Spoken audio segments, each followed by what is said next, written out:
Pag-usap, mga angkol o mga auntie. Kumusta naman ang mga lagay natin? Ilang araw ka bang nakabakasyon ngayon, no? Buti ka pa. Yung iba, no work, no pay. Kaya mahalaga sa kanila na pumasok sa trabaho para magkaroon ng income para may maum-um ang pamilya. Swerte lang tayo kung ikaw ay nagiging regular na empleyado kasi may tinatawag tayo na vacation leave. Yung mga no work, no pay, wala in tawon. Pag nagkasakit, ayun, mababawasan yung kanilang income, no? Kasi no work, no pay. Ngayon, special non-working holiday, so merong 30%. Kahapon naman, regular holiday kahapon. So pag pumasok ka, kagaya ko, yehoo na. Sigurado yan. Merong dagdag na sahod. Ganon. Ayan, balik po tayo ha mga kabisyo sa pinag-usapan natin. No? Tungkol sa the value of time. Ang kahalagahan ng oras, kahalagahan ng panahon. Siguro ramdam po natin yan, no? Kasi, especially sa mga may mga sasakyan, no? Kasi may tayo, no? Yung regular na dinadaanan natin, pero matraffic naman, meron doon mga skyway, ayun, mga expressway. Kahit mahal siya, pero mas mabilis naman eh. So, pagpapalit natin yung bilis kaysa yung pera nagagastos kasi mababawi din naman natin yung pera. Pero yung panahon, yung oras, wala na. So, ang atong tulo ka oras na tuki-tuki na to, kabahin sa katakos sa oras, no? At syempre, eto na po yung masasabi natin na kailangan mo ring malaman, ha, mga kabisyo. Ang pag-unawa sa halaga ng oras ay naghihikayat sa mga individual na sulitin ang bawat sandali. Imaginin mo, no? Eto nga, may pinost nga ako dun sa aking fanpage sa Totoy Bato Official, no? Kung sakaling binigyan na ng taning ang buhay mo, saan mo kaya ilalaan at ang mga natitira mong 24 oras? Ang daming sumagot. Oo. Basahin nga natin to, iilan na lang, no? Sabi ni Mark Glenn, Sarmiento Panilio, sa beer house, maglalasing ako ng bonggang-bongga. Dami niyong drama, Uy po, angot eh. Hoy, binabasa ko lang sa mga nagko-comment ha. Nasa inyo po yan ha. Eto lang, may isa pa. Sabi ni Roberto Juan Ignacio, puntahan ko lahat ng may utang sa akin. Tudasin ko lahat. Astilan. Ito pa, meron pa. I'm forever young.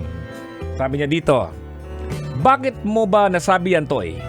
May taning na ba ang buhay mo? Buahahaha. Tingnan mo yung mga comment dito sa wall ko. Ay!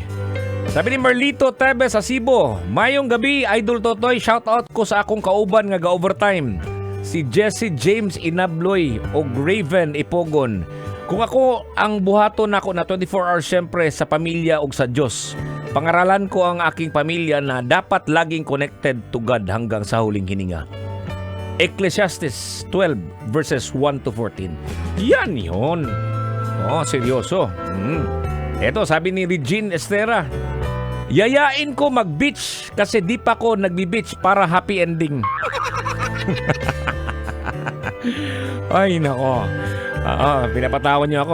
Sabi ni Marvin na Adlaw, sabi, ilalaan ko sa pamilya at sa mga kaibigan at higit sa lahat, humingi ng tawad sa mga taong nagkatuon ako ng sala.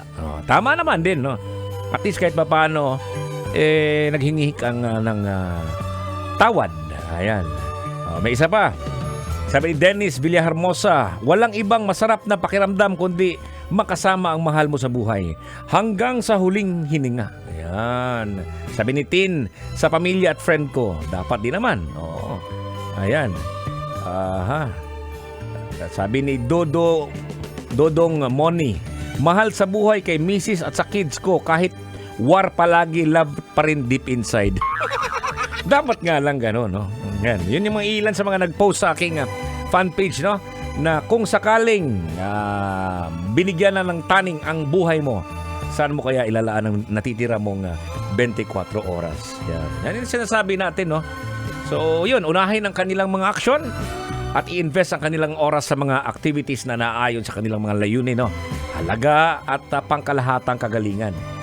Ang sabi nga dito, ang mga kasanayan sa pamamahala ng oras, yung magaling ka mag-value ng value ng oras, oh, yung pagbibigay priority at pagtutok sa kung ano ang tunay na mahalaga ay maaaring makabuluhang mapahusay ang kalidad ng buhay ng isang tao. At syempre, mag-ambak sa personal at professional na tagumpay. So dito natin na makikita talaga ang importante, napaka-importante talaga ng oras, no? Dati nga, pag nasa probinsya, yung oras talaga sa probinsya, no? Especially sa mga magbabakasyon, yan. Or yung mga kagagaling lang sa bakasyon. Alam nyo yan, pag nasa probinsya, nako, hayahay! Hayahay lang kaayo ang imuhang lagay dito. Pirmi lang yung gabitay. Di ba? Oo, pag nasa probinsya ako, pag nasa Dumaguete po ako, tiningnan ko yung oras, alas 10, no? Alas 10 ng gabi. Matagal-tagal na. Pagtingin ko sa oras, alas 10 pa rin. Pastil lang. Kung baga, ang bagal ng oras sa probinsya, no? Bakit ganon? Dapat madadala din natin yung oras dito sa Metro Manila kahit paano mabigyan natin ng panahon yung mga bagay-bagay na hindi na natin nabigyan ng panahon. Diba?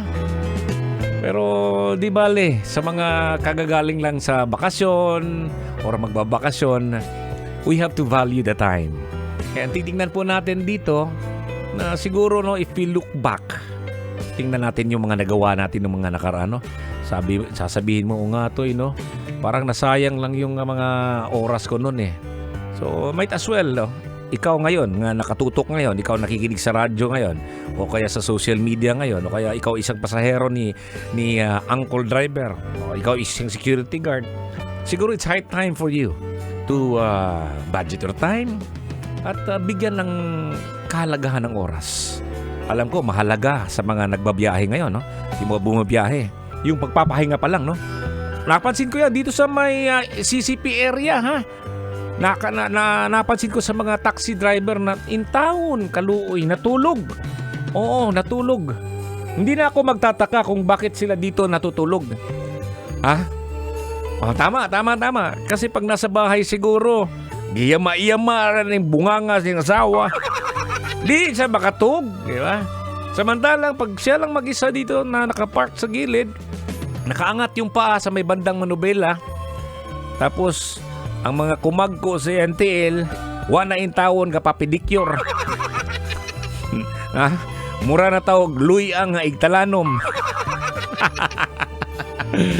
O, di bale, sa lahat mga nakatutok ngayon, marami pong salamat sa mga taxi driver nga na nakikinig sa akin, sa mga grab driver, lalamove driver, karinderya, sa mga kumakain dyan, sa mga nagsiserve, at syempre sa mga security guard na may binabantayan at hindi naman sana inaantok, ha?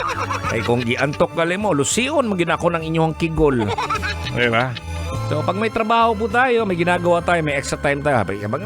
Sa ano? Halimbawa, ikaw guard. Ngayon, nakaupo ka lang, wala ka ibang ginagawa. Siguro, hindi lang kayo magpunay lang kadiag tuslok ka na yung cellphone mo. Samtang gatanaog mga malaway nga mga videos. Siguro pampagising din yun, no? Alright.